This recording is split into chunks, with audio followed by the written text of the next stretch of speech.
Jedną dużą cukinię lub 2-3 mniejsze zetrzyj na tarce o grubym oczku.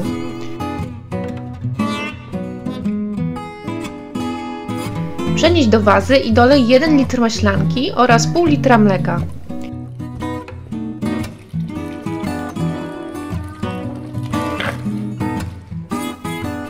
Dodaj 4 łyżki cukru,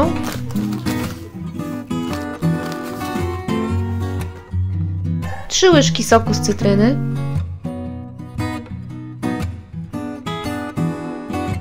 1 łyżkę soli, 2 łyżki świeżego posiekanego koperku,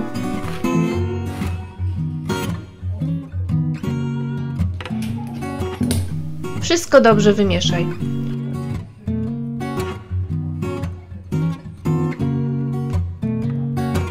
Podawaj na zimno z gotowanym jajkiem.